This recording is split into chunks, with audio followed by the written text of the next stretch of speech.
박근혜 대통령이 갑자기 청와대 비서실장을 바꿨습니다. 허태열 실장을 교체하고 김기춘 비서실장을 새로 임명했습니다. 김기춘 실장은 정수장학회 장학생 1기 출신입니다. 법무부 검사 시절에 유신헌법의 기초를 만들었습니다. 중앙정보부 대공수사국장을 지냈고 박정희 대통령 말년에는 청와대 법률비서관을 지냈습니다. 전두환 노태우 정권에서도 승승장구해서 검찰총장, 법무부 장관을 지냈습니다. 1992년 대통령 선거 직전에는 김영삼 후보를 당선시키기 위해 부산 지역 기관장들을 불러 모아 지역 감정을 일으켜야 한다고 노골적으로 주문했습니다. 이른바 초원 복국집 사건입니다. 도대체 어떻게 된 일일까요? 박근혜 대통령은 왜 이런 인물을 비서실장에 임명한 것일까요?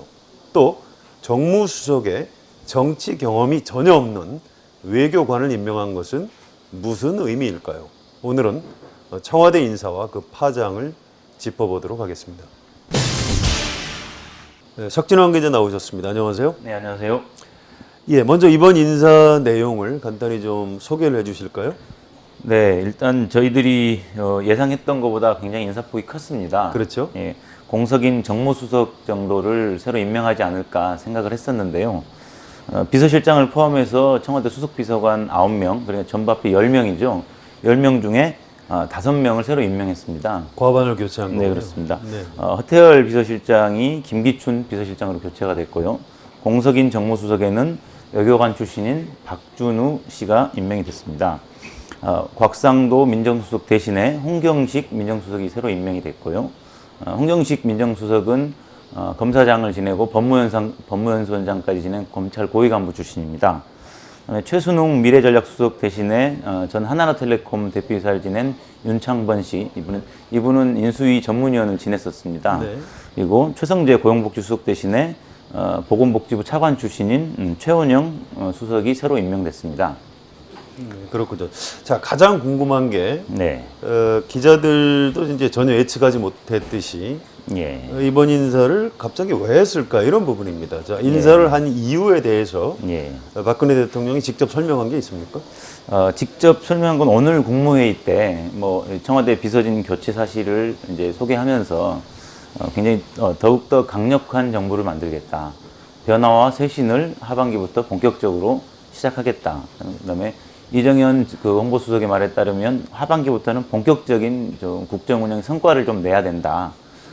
공직의 이완된 분위기를 좀 환기시키고 하반기에 좀 성과를 위해서 강력한 드라이브를 걸겠다라는 게 이제 청와대 쪽의 설명입니다. 일을 좀 제대로 해보겠다 이제 그런 얘기인데요. 네. 그래도 5개월 만에 청와대 비서실장을 포함해서 이렇게 참모들을 많이 바꾼 건 좀 의외다. 예, 이런 지적이 그렇습니다. 있는데 어떻습니까? 예, 저희도 아까 말씀드렸듯이 사실 거의 예상을 못했던 거고요. 발표 직전 아침까지도 사실 비서실장이 교체될지는 저희도 예상을 못했습니다. 아마 이게 이제 박근혜 정부의 출범이 이제 하반기 본격적으로 시작되면서 대통령의 초조함이나 답답함 이런 것들이 좀 반영이 된 게 아닌가 싶고요. 박근혜 대통령이 평소 인사 스타일이 한 번 쓴 사람은 잘 안 바꾼다 이렇게 알려져 있지 않았습니까? 그렇죠. 근데 이제 그런 메시지를 좀 이제 없애고 강력하게 성과가 없으면 누구든지 언제라도 바꾼다. 라고 공직 사회에 좀 강력한 경고의 메시지를 던진 게 아닌가. 이런 뜻을 품고 있다고 좀 생각을 합니다. 인사 보완이 철저하게 유지되고 있다는 점에서는 일관성은 있는 것 같네요. 네, 그렇습니다. 자, 새로 들어선 사람들이 과연 어떤 사람들인지 좀 살펴보도록 하겠습니다. 네. 우선 김기춘 비서실장 참 특이한 사람이죠. 나이가 네. 얼마나 되십니까? 39년생이니까요. 지금 우리 만 나이로 74세입니다. 네, 그렇군요. 예. 자, 박정희 대통령하고도 인연이 많은 사람이라고 하는데 좀 소개를 해주시죠. 예, 아까 성 기자님께서 모두에 소개했듯이 5.16 장학회, 지금 정수장학회죠. 1기 장학생이고요. 네. 70년대 유신헌법을 검사 시절에 초안을 작성했다 이렇게도 알려져 있고요. 그렇습니다. 예. 예. 또 특이한 것은 박정희 정부 말기에 79년이죠. 예, 그렇죠. 청와대에서 법무부 비서관을 했습니다. 네. 그러니까 아버지를 모신 참모가 이렇게 이제 딸도 모시는 거죠. 그런데 네. 좀 특이한 게 사실은 이 전임 허태열 실장도 그 내무부 공무원 시절에 청와대에서 그 박정희 대통령을 보좌를 한 적이 있거든요. 네. 그래서 비서실장이 공교롭게도 다 아버지를 모신 사람들이라는 겁니다. 참 공교롭다는 생각이 듭니다. 혹시 앞으로 비서실장이 다시 바뀌더라도 박정희 대통령 시절의 비서관들을 좀 눈여겨봐야 되겠군요. 네. 자, 알겠습니다. 제가 아까 초원복국집 사건을 간단히 좀 설명을 했는데요. 네. 석진환 기자가 좀 더 설명을 해주시죠. 예, 이게 92년 말이죠. 그러니까 이제 노태우 정부 말기에 네. 예, 그 김영삼 당시 그 민자당 민자당 후보를 당선시키기 위해 이제 부산 지역 기관장들이 모여서 일종의 대책회의를 한 건데 이게 이제 결국은 그 상대 후보에 의해서 도청이 됐다. 그래서 정주영 후보 쪽에서 그렇죠. 도청을 그러니까 했죠.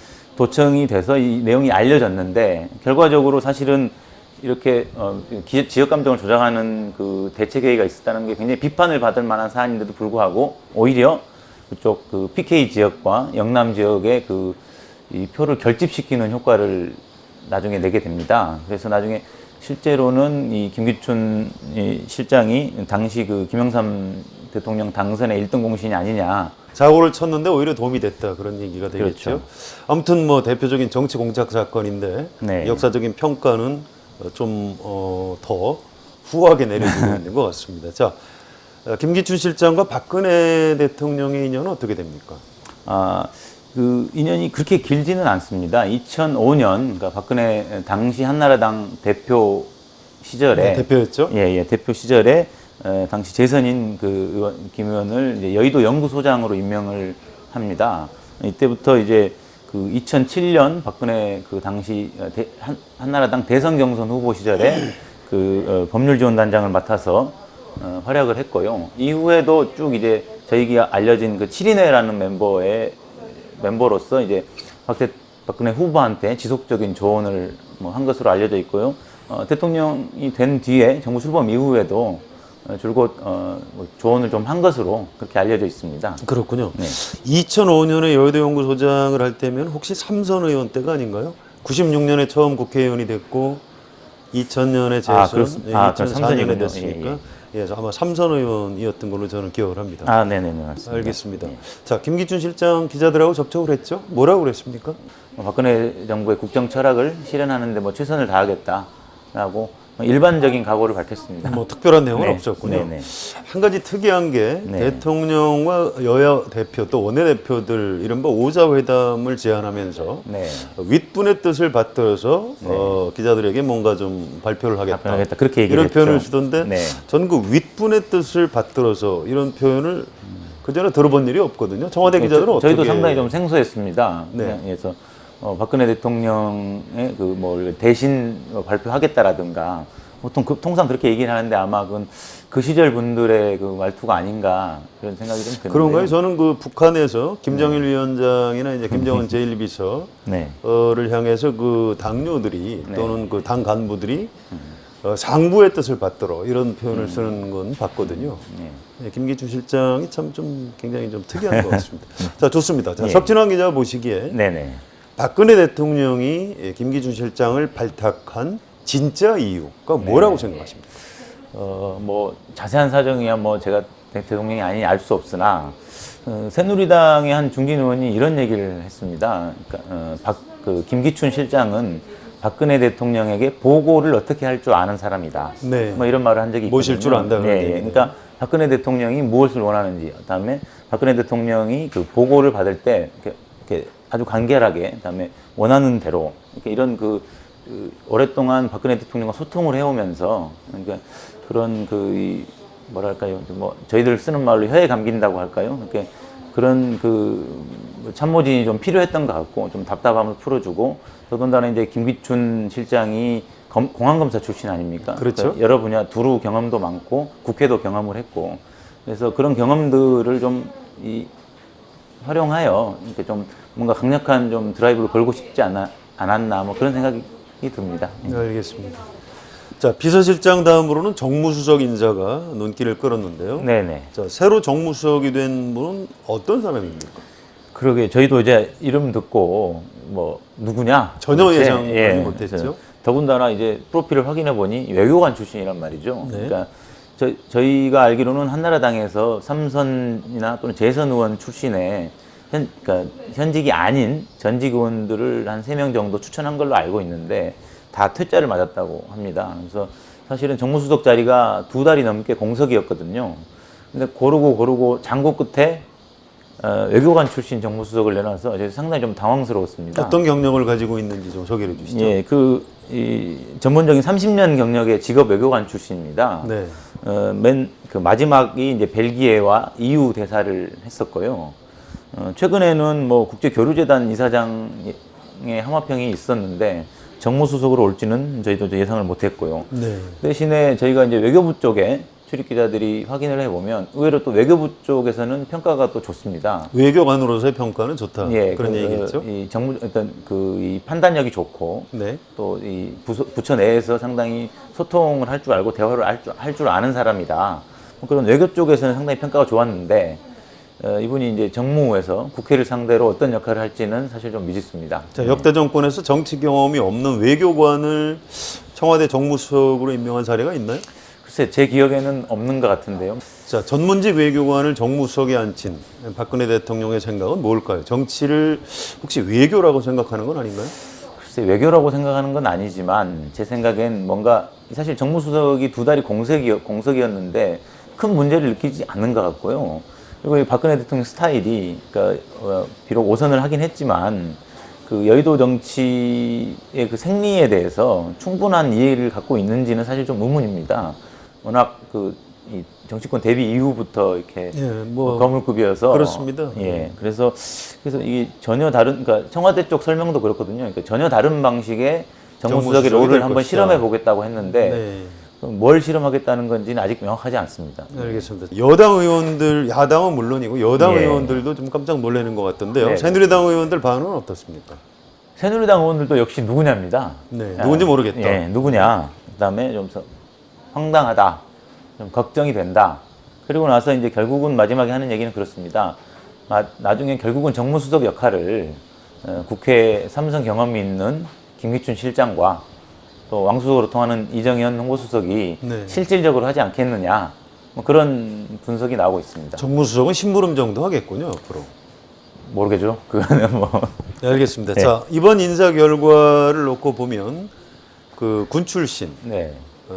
또 법조인 인맥이 상당히 강화된 것 같은데요. 그렇습니다. 예. 자, 현 정권에서 지금 요직을 차지하고 있는 군 출신 그리고 법조인들이 어떤 예. 사람들인지 좀 정리해 주시겠습니까? 예, 뭐 군 출신들은 사실 뭐 이번 인사 대상은 아니었지만 전체적으로 이제 만들어진 참모진 진영을 보면 육군사관학교 출신이 이 안보 라인의 핵심을 장악하고 있습니다. 예, 남재준 국정원장, 그다음에 김장수 청와대 안보실장, 네. 그다음에 김관진 국방부 장관이 전부 육군 사관학교 출신이거든요.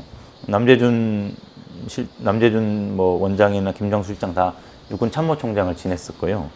그리고 이 법조인 출신도 보면 지금 김기춘 실장, 그다음에 이번에 새로 임명된 홍경식 민정수석, 그다음에 황교안 법무장관 모두 다 법조인 출신의 검사 출신인데다가 총리 지금 현재 국무총리가 법조인이죠. 총리도 법조인이죠. 그런데 제가 말씀드리고 싶은 건 총리를 제외한 김기춘, 홍경식, 황교안이 모두 다 공안검사 출신이라는 공안검사 점입니다. 출신들이다. 예, 저는 이 부분을 좀 눈여겨봐야 된다고 생각을 합니다. 왜 그렇습니까? 이제 이 공안검사 출신의 이 그동안의 공안검사 출신의 정치인들이나 그다음에 이 뭐 고위 관료가 간 이후에 그 정부 현안에 대응하는 성격을 보면 굉장히 강경하고 원칙적이고 뭐 저희들 쓰는 말로 굉장히 수구 보수적인 측면이 있거든요. 그래서 박근혜 대통령이 그런 가치관을 가진 사람들을 좋아하시는 건가요?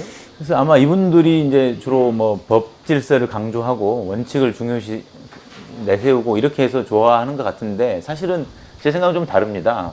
이 공안검사 출신이라든가 군인들도 마찬가지고요. 상명하복의 그 질서에 굉장히 익숙해져 있는 사람이고, 네. 뭐 그래서 뭐 보고 체계라든가 이런 부분에 대해서도 굉장히 명확하게 지키는 사람들이고 저는 오히려 그런 스타일을 좋아하는 게 아닌가 개인적으로 그런 생각을 해봅니다. 인사는 만사라는 말이 있습니다. 정치에서 인사는 모든 것이란 뜻입니다. 인사를 잘못하면 망사가 된다 이런 말도 있습니다. 저는 박근혜 대통령이 다른 것은 몰라도 인사는 잘 할 수 있을 것이라고 생각했습니다. 박근혜 대통령은 특정한 정파에 속해 있는 정치인이 아닙니다. 대통령이 되는 과정에서 크게 신세진 사람들이나 집단도 존재하지 않습니다. 그런데도 인사를 참 이상하게 하고 있습니다. 몇 가지 특징이 있습니다. 첫째, 지나치게 퇴행적입니다. 나이가 많은 사람들을 좋아하는 것 같습니다. 김기춘 실장도 흘러간 시대의 인물입니다. 그는 유신헌법을 기초했고 중앙정보부 수사국장을 지냈습니다.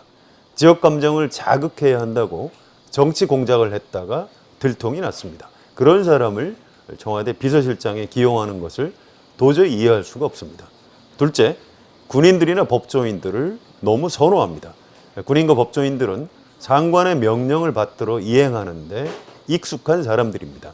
박근혜 대통령은 지금 여성 특유의 민주적이고 수평적인 리더십이 아니라 지시와 복종을 중시하는 수직적인 리더십을 발휘하고 있는 것 같습니다. 이런 분위기에서는 국정이나 정치가 경직될 수밖에 없습니다. 셋째, 시간이 갈수록 정치를 무시하는 것 같습니다. 박근혜 대통령이 선친에게 밥상머리 교육을 받던 시절은 유신 시대였습니다. 유신 체제에서는 정치가 통치의 수단에 불과했습니다. 박근혜 대통령은 1998년 국회의원이 된 뒤에 정치인으로서 착실하게 성장하는 과정을 거치지 못했습니다. 곧바로 지도자의 반열에 오른 것입니다. 혹시 지금도 정치를 대통령의 통치의 수단쯤으로 생각하는 것은 아닌지 걱정입니다. 아무리 청와대지만 대통령 개인 취향으로 인사를 해서는 안 됩니다. 청와대 비서실장이나 수석은 중요한 공직입니다. 국민들이 동의할 수 있는 인물을 앉혀야 하는 것입니다. 이번 인사는 박근혜 대통령이 휴가지 모래밭에 저도의 추억이라고 쓴 지 일주일 만에 이루어졌습니다. 저도는 박근혜 대통령이 어린 시절에 아버지와 동생들과 함께 휴가를 보낸 장소입니다. 걱정입니다. 혹시 박근혜 대통령이 아버지가 아니라 아버지의 시대를 그리워하는 것은 아닐까요? 제발 아니기를 바랍니다. 주간 이슈 전망 여기서 마치겠습니다. 지금까지 석진환 기자가 도움 말씀을 주셨습니다. 석진환 기자 수고하셨습니다. 감사합니다. 저는 성환영이었습니다.